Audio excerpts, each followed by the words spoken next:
Nuha, anak Nuha tak dapat diselamatkan. Apa? Kau punca! Kau punca! Sebelum ni kau pijak perut dia, kau belasah dia cukup, kau tengok bini.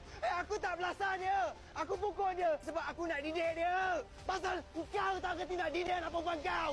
Aku nak tahu anak kau mana.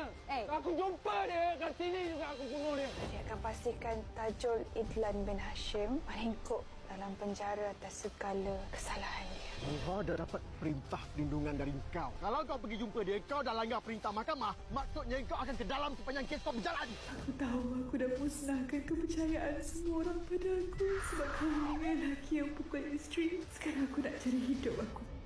Anak dia minta maaf sepenuh hati dia, melutut, merangkak, cium kaki Nuha. Baru dia boleh dapat kemaafan daripada Nuha. Cepat tunjukkan awak ke saya! Pukullah saya!